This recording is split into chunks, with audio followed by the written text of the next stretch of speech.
they done? What have they done wrong? They're protesting peacefully. They're asking for their demands. They're asking for what this country owes them. They're not doing a crime. They're simply asking that, listen, as students in this country, we deserve an education system that works.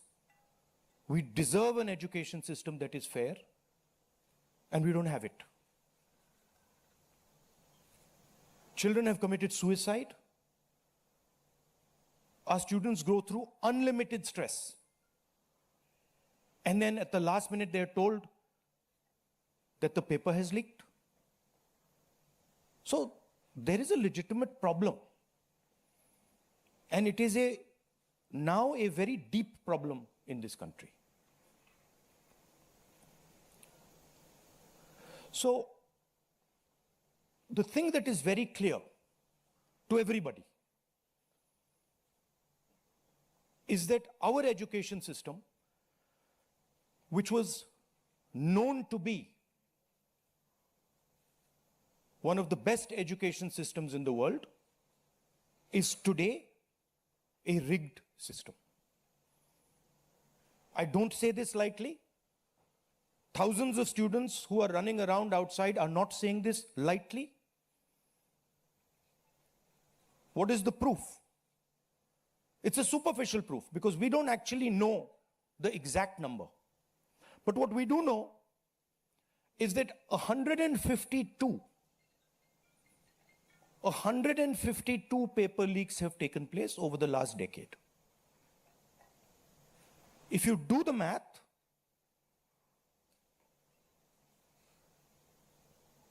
so one a month. One a month, approximately. Every month, lakhs of students are told that all the stress that you went through, you're going to have to go through again. And after that, they're told, we really don't care. We don't care if there's a re-exam. We don't care how much you have to wait. We don't give a damn.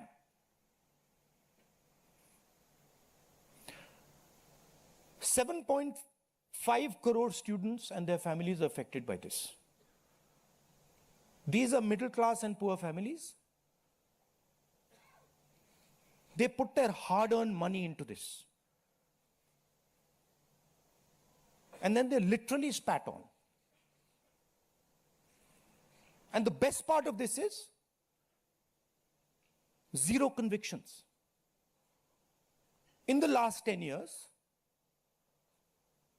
152 leaks have taken place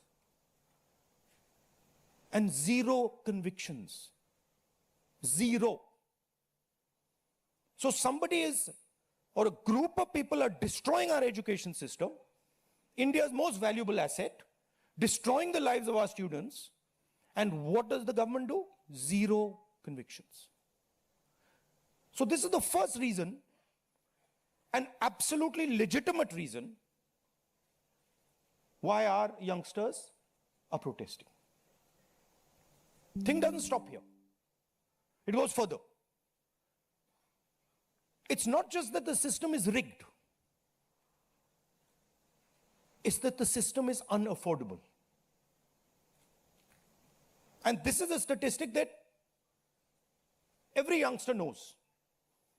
But somehow, the government of India doesn't. One exam costs the families who take this exam the same amount of money as our entire education budget.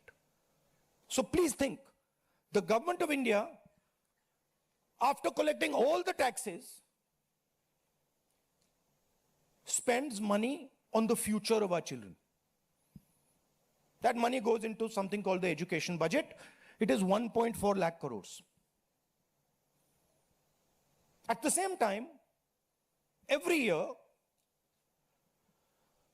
1.32 lakh crore, similar amount, is spent by the families who have taken the NEET exam. So please understand the scale of this thing. This is pure theft from these families. There's nothing else. And then after you steal from them, you tell them that there's a paper leak, the thing is rigged. So this is the second reason, and legitimate reason,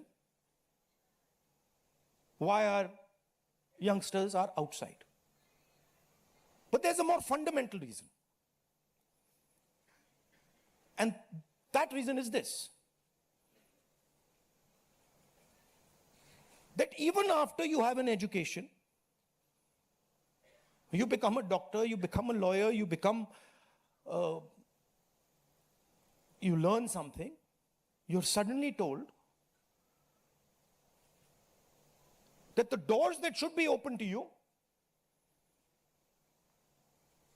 what your country and your government owes you, a livelihood, a job, is closed.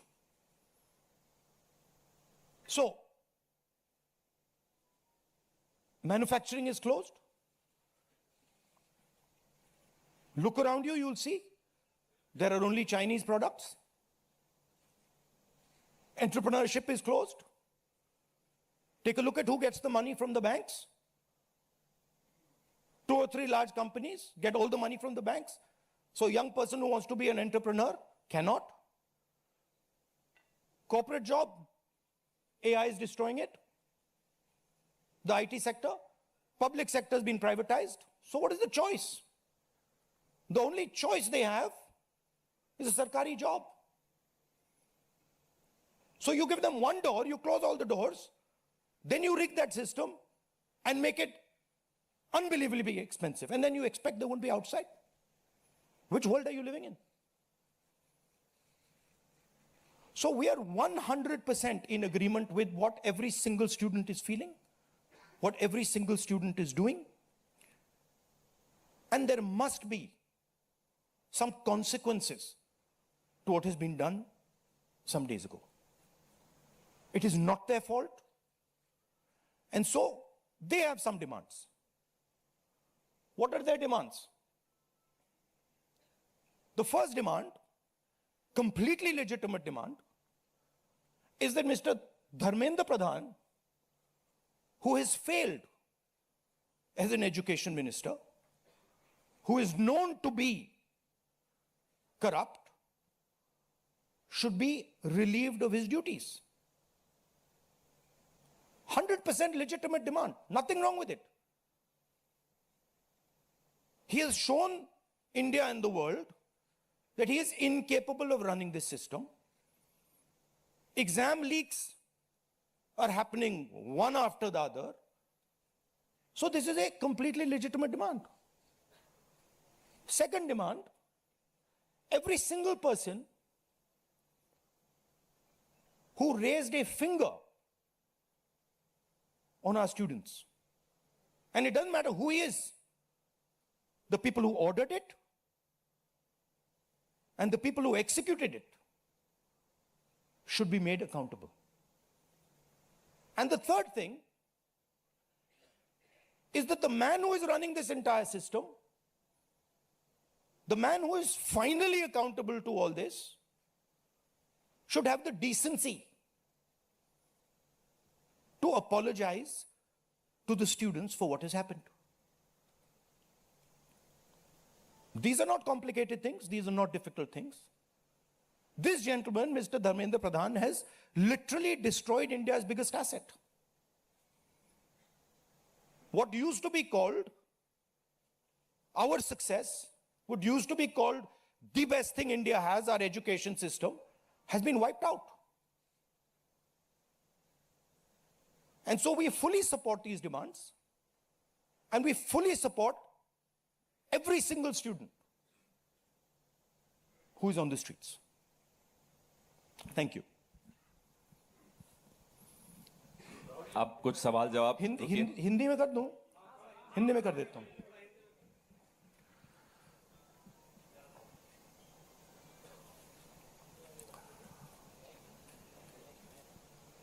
कुछ दिनों से देश के students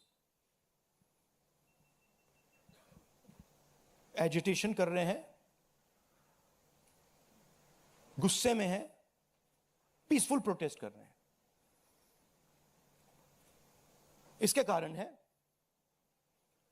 पहला कारण, जो हमारा education system है, जो पूरी दुनिया में मशहूर हुआ करता था as a great education system, वो अब रिग्ड एजुकेशन सिस्टम है। कितना रिग्ड है वो किसी को नहीं मालूम। सुपरफिशियली दिख रहा है कि 152 पेपर लीक हुए हैं पिछले 10 साल में। सच्चाई नहीं मालूम, क्योंकि ये 300 भी हो सकता है, क्योंकि बहुत सारी बार पेपर लीक हो गया, किसी को पता भी नहीं लगा होगा, वो भी हो सकता है। बट जो हमें मालूम है 152 152 पेपर लीक हुए हैं। स्टूडेंट तैयारी करते हैं, मेहनत करते हैं 8-8 10-10 घंटे 3-4-5 साल के लिए, और फिर लास्ट मिनट उन्हें बताया जाता है, देखिए जिनके पास पैसा है, 40 लाख रुपए जिनके पास हैं, 50 लाख रुपए जिनके पास हैं, वो पेपर खरीद सकते हैं। आपकी ईमानदारी का, आपकी मेहनत का कोई मतलब नहीं है। उनको 152 बार पिछले 10 साल में यह बताया गया है।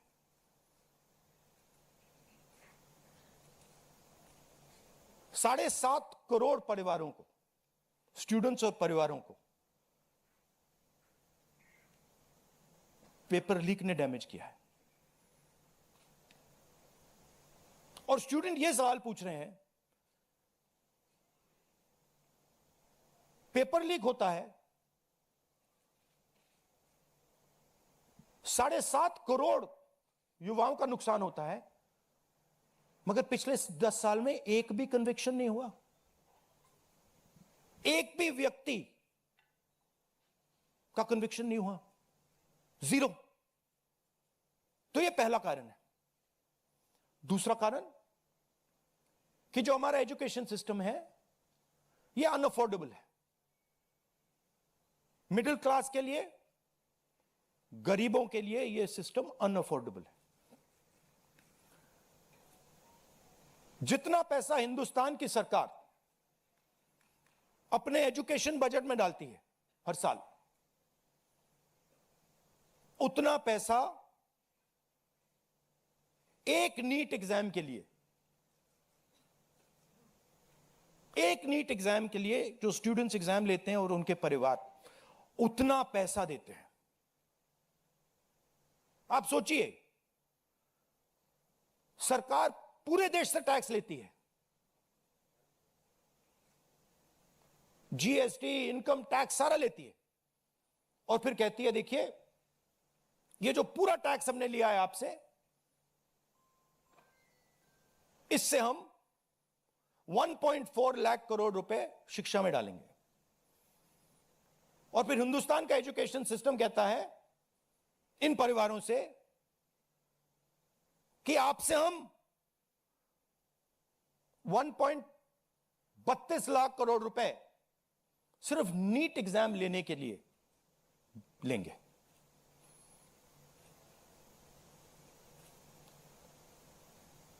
This is an insult to every single student in this country.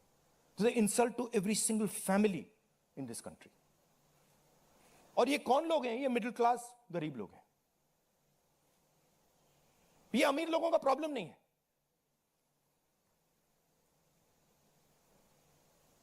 ये कॉर्पोरेट हाउसेस का, अदानी अंबानी का प्रॉब्लम नहीं है। ये मिडिल क्लास और गरीबों का प्रॉब्लम है।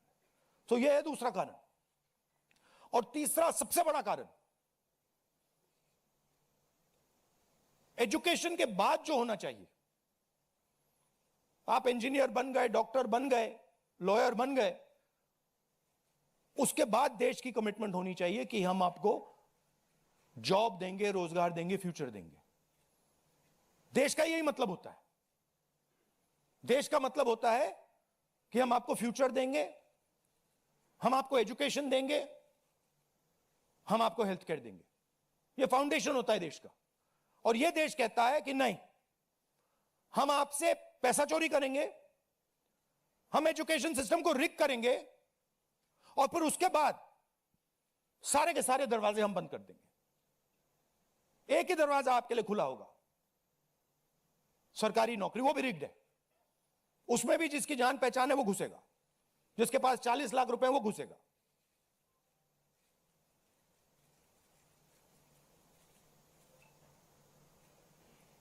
पहला दरवाजा मैन्युफैक्चरिंग, चाइना का माल कोने कोने में बिकता है, हिंदुस्तान की मैन्युफैक्चरिंग बैकबोन खत्म है, स्मॉल एंड मीडियम इंडस्ट्रीज खत्म है। पहला दरवाजा बंद। दूसरा दरवाजा एंटरप्रेन्योरशिप का। बैंक का सारा पैसा 2-3 बिजनेसेस के हाथ में जाता है। आप में से कोई एंटरप्रेन्योर बनना चाहता है, दरवाजा बंद। टीवी पे एड्स आएंगे, एंटरप्रेन्योर बनो। एंटरप्रेन्योर बनने के लिए लोन की जरूरत होती है, पैसे की जरूरत होती है, वो नहीं मिलेगा। दूसरा दरवाजा बंद। तीसरा दरवाजा कॉर्पोरेट जॉब, आईटी जॉब, जो हिंदुस्तान की सक्सेस रही है, उसको एआई ने खत्म कर दिया है, खत्म कर रहा है। पब्लिक सेक्टर बंद, पूरा प्राइवेटाइज कर दो, खत्म कर दो। तो एक ही रास्ता है, वो सरकार वाला, गवर्नमेंट एग्जाम। और फिर उसमें कहते हैं सबसे पहले पूरी अपनी आमदनी दो, उसके बाद हम सिस्टम को रिग करेंगे। और आप लोग मिडिल क्लास के लोग, गरीब लोग अपना पैसा डालो, और जिसके पास 40-50 लाख रुपए है वो पीछे से बैकडोर से घुस जाएगा। ये 3 कारण है कि दिल्ली के स्टूडेंट्स, हिंदुस्तान के स्टूडेंट्स गुस्से में है, बाहर है। इनको क्या कमिटमेंट चाहिए? ये कोई ज्यादा नहीं मांग रहे। सबसे पहला कमिटमेंट जो सिंबल है इस चीज का, धर्मेंद्र प्रधान मिनिस्टर, सबसे पहले आप सिंबल को हटाइए। बड़ी बात नहीं है। सुसाइड हुए बच्चों के, 152 पेपर लीक्स हुए। स्टूडेंट्स की पहली मांग यह है, इनको हटाइए। दूसरी मांग, जिन्होंने स्टूडेंट्स पर आक्रमण किया है, जो आपने अभी वीडियो देखा, पूरी सोशल मीडिया पे, मतलब हजारों स्टूडेंट्स पे लाठी चल रही है, राइफल्स पॉइंट हो रही हैं, टांगे तोड़ी जा रही हैं, पेलेट गन से मारा जा रहा है। यह आतंकवादी नहीं है, यह हमारा फ्यूचर है, ये हमारे दुश्मन नहीं है, ये हमारे लोग हैं, हमारा फ्यूचर है। तो इन लोगों पर जिन्होंने वायलेंस किया है, हिंसा की है, इन पर एक्शन होना चाहिए। यह स्टूडेंट्स की दूसरी मांग है। और तीसरी मांग, जो इस पूरे सिस्टम को चलाते हैं, उनको स्टूडेंट से अपोलोजाइज करना चाहिए रिस्पेक्टफुली, कि गलती हो गई, जो हुआ वो नहीं होना चाहिए था, आप लोगों को चोट लगी है, हम अपनी गलती मांगते हैं, कोई बड़ी बात नहीं। तो ये 3 डिमांड्स हैं। We are 100% supporting every single student, and we are fully behind you. And we are going to ensure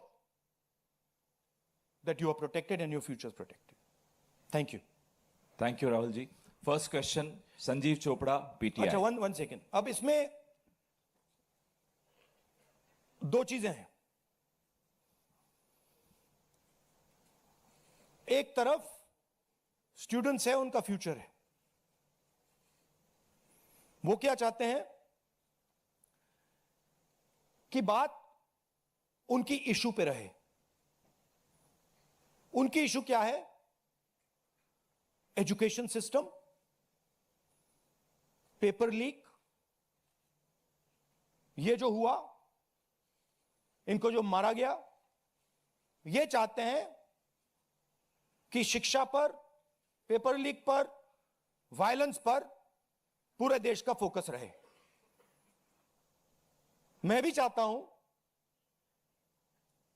और पूरा ऑपोजिशन चाहता है कि फोकस यहां रहे और इसके बारे में कुछ किया जाए. एजुकेशन सिस्टम को बदला जाए. और ये जो 3 डिमांड्स है स्टूडेंट्स की, दिल की डिमांड्स हैं, जो उनको चोट लगी हैं, उस आवाज से ये बोल रहे हैं. ये हमारे लिए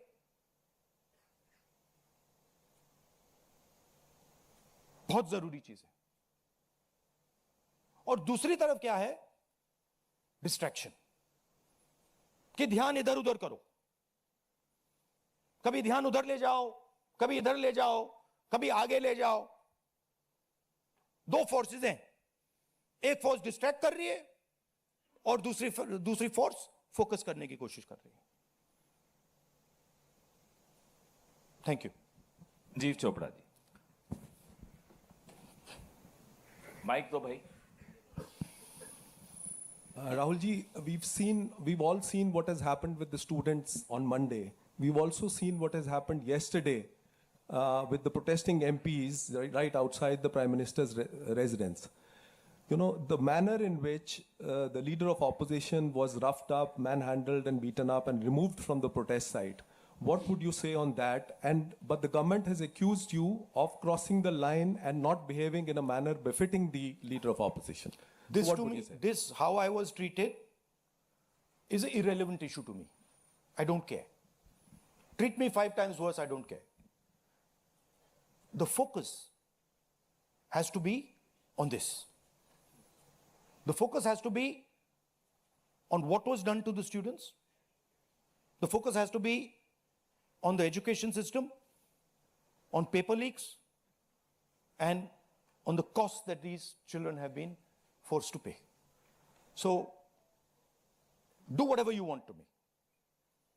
5 times, 10 times worse, I don't care. In fact, I like it because I learn from it. And the government's allegation on you? I don't care about government's allegations. Government's allegations have no consequence to me. Siddharth ANI. Rahul ji, मेरा सवाल आपसे ये है कि क्या धर्मेंद्र प्रधान के इस्तीफे से कोई सॉल्यूशन आपको लगता है विपक्ष को कि उससे ही निकल जाएगा? क्या होना चाहिए? दूसरी बात ये कि इतने कई सालों में, पिछले 30-40 सालों से ज़्यादा की जो डेमोक्रेटिक सेटअप है हमारे देश का, हमने नहीं देखा कि विपक्ष के नेता प्रधानमंत्री के घर का घेराव करने पहुंचे, उनके घर के बाहर पहुंचे हों. क्या वजह रही कि आप लोगों को वहां जाना पड़ा?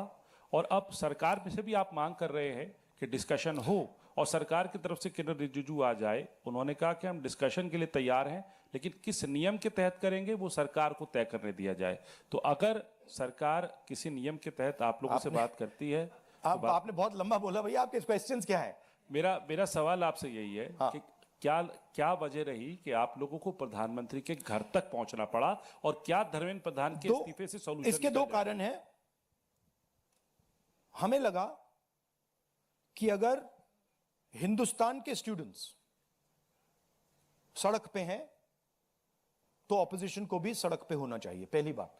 दूसरी बात, हमारी नेचुरल स्पेस पार्लियामेंट है और प्राइम मिनिस्टर हाउस जाने से पहले ऑपोजिशन स्पीकर के पास गए, उनके कमरे में गए, रिस्पेक्टफुली गए और हमने स्पीकर से कहा, देखिए ये बहुत बड़ा मुद्दा है, आप हमें बोलने दीजिए, इसके बारे में डिस्कशन करने दीजिए। स्पीकर ने कहा कि देखिए मैं सरकार से पूछूंगा, meaning it is not speakers decision, it is सरकार डिसीजन। ठीक है, पूछिए। पूछने के बाद कोई डिस्कशन नहीं, पूरे इशू को इग्नोर कर दिया। ठीक है, Dharmendra Pradhan, just put that other slide, Dharmendra Pradhan एक सिंबल है। धर्मेंद्र प्रधान is a symbol, and the students have pain about how they have been treated. That symbol has to be removed. Out of respect to the students, that symbol has to be removed, number one. Number two, that symbol has to be removed because he's a completely incompetent, probably collusive person in this drama. We know his background. We know how clean he is. We know the type of person he is. There's a history here. And to send a message to the country that we are listening to the students, we respect their sentiment, this man's got to go. And that is why we went to the Prime Minister House yesterday to support this demand, which is a demand that every single student is making. How the discussion is going to be held, who's going to hold it, it's not only the government's decision. Because two people need to talk. That's going to be decided by the opposition, at least our part of it. The government wants to distract from this. The government wants to rub this thing under the carpet. कि भाई ये हुआ ही नहीं.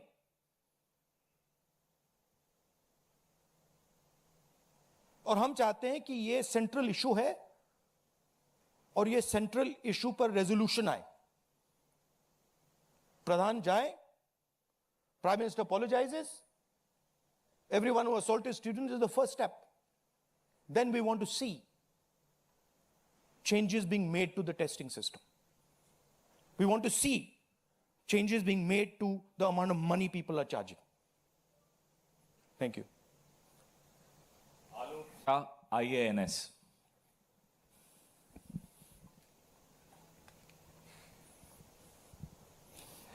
Sir मेरे दो सवाल हैं. पहला सवाल ये कि जितेंद्र सिंह जब आपसे मिलने आए थे, जब आप प्राइम मिनिस्टर के घर के आगे धरना दे रहे थे, तो उसके बाद उन्होंने कहा कि राहुल गांधी अपने बात पे अडिग नहीं है, बार बार वो चेंज कर रहे हैं, गोल पोस्ट चेंज कर रहे हैं. दूसरा सवाल ये है कि आपने कहा कि सभी अपोजिशन पार्टीज जो हैं वो इस मामले में एक हैं, लेकिन एक अपोजिशन पार्टी है आम आदमी पार्टी, जिसके सांसद संजय सिंह हैं, उन्होंने ये कहा कि राहुल गांधी छात्रों के आंदोलन को डाइवर्ट कर रहे हैं, हाईजैक करने की कोशिश कर रहे हैं. इस पर क्या कहेंगे? देखिए, हम पूरा सपोर्ट कर रहे हैं छात्रों के आंदोलन को. ठीक है, मेरे मुंह से खून निकल रहा था कल. हम पूरा सपोर्ट कर रहे हैं. पहली बात. आपका पहला क्वेश्चन क्या था? Jitendra Singh is irrelevant in this discussion. I mean, he's an irrelevant fellow who doesn't. He can say whatever he wants. He can say whatever he wants. He's an irrelevant part of this discussion. The discussion is very simple. We have clear demands. Demand number one, Dharmendra Pradhan goes. Not our demands, student demands. Number one, Dharmendra Pradhan goes. Number two, anyone who assaulted the students is punished. Number three, Prime Minister must apologize to students. Mr. Jitendra Kumar wants to see whatever fantasy he wants to see. He's welcome to see it. I'm not really bothered about it. Archana, PTI Hindi.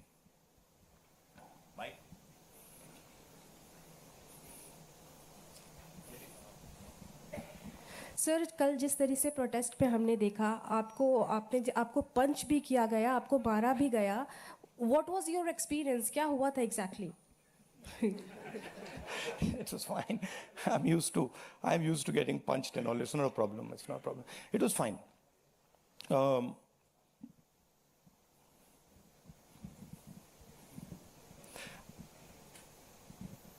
My job is to express the will of India's people.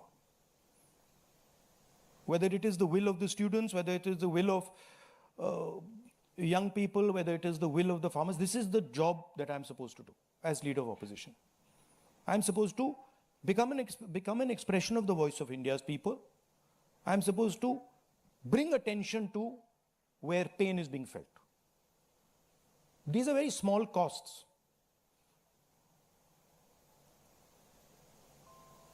These are not big costs. It's a huge honor for me to do this, to be able to stand with the wishes of my people. So, a couple of punches and all, this is not a problem at all. I'm happy to take many more. एक second मोहित दुबे.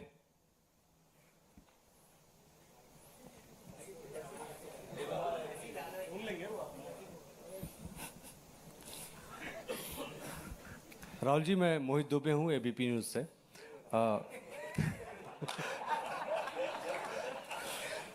राहुल जी, अभी आपने कहा कि मुझे अपनी सुरक्षा की चिंता है नहीं, लेकिन आपकी सुरक्षा की चिंता मुझे लगता है कि क्योंकि नेता विपक्ष हैं, तमाम लोगों को है. जिस तरीके से कल आपके साथ सलूक किया गया, मुझे लगता है कि आज़ाद भारत के बाद किसी नेता प्रतिपक्ष के साथ ऐसा सलूक नहीं किया गया. आपको घसीटा गया, बस में डाला गया, छत्रसाल स्टेडियम लेके आप गए हैं. आगे की आपकी रणनीति क्या रहने वाली है? क्योंकि जिस तरीके से छात्रों के हक को लेकर आप लड़ रहे हैं, छात्रों की गूंज के तहत भी, पार्लियामेंट के अंदर भी, पार्लियामेंट के बाहर भी, आगे की अब रणनीति क्या रहने वाली है? सबसे पहले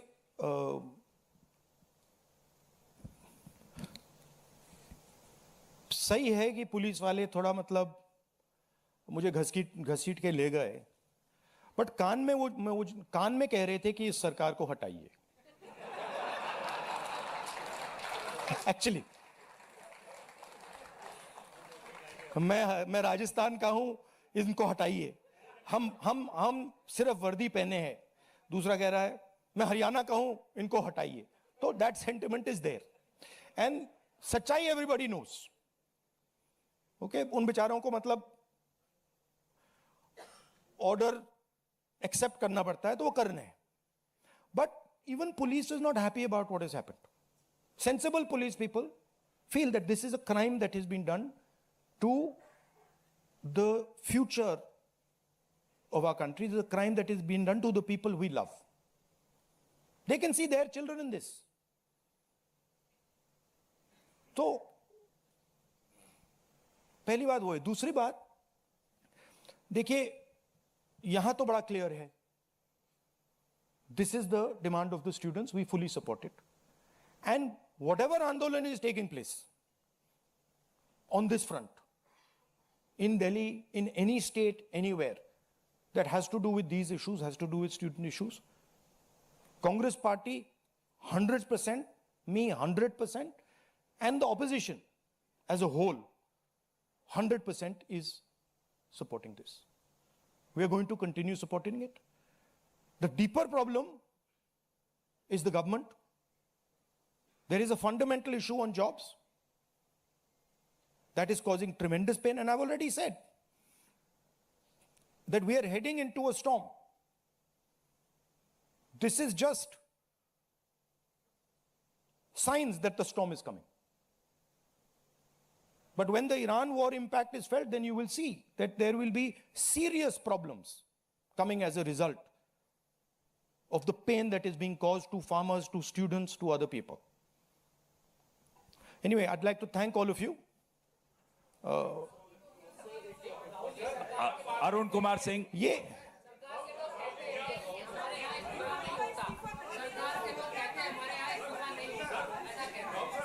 last question. एक मिनट सवाल पूछने दीजिए. 1 मिनट. मैं पूछूं? राहुल जी, एक छोटा सा सवाल है. पिछले 10-12 सालों में ये छोटा सवाल और बड़ा सवाल में क्या फर्क होता है? वो छोटा सा हो जाएगा ना. अच्छा. आपको दोहराना नहीं पड़ेगा. जितनी तेजी से आप वहां पहुंचे, पीछे पीछे मिनिस्टर भी पहुंच गए, बहुत तेजी से पहुंचे. आपको क्या लग रहा है, पहले तो कभी ऐसा हुआ नहीं था? What compelled him to reach out to you first? And second thing, ये जो तीनों डिमांड्स हैं, is it totally non negotiable? क्या इससे कम कुछ पर आप तैयार नहीं हैं और संसद नहीं चलेगी? Now, see, this is a decision for the meeting tomorrow morning. There's a meeting of opposition people. It is disrespectful for me to decide for them. What they will decide, we will agree with. But this is non-negotiable for sure. These 3 points, this is not our demand. This is the students' demand, which we are fully backing. This is not negotiable.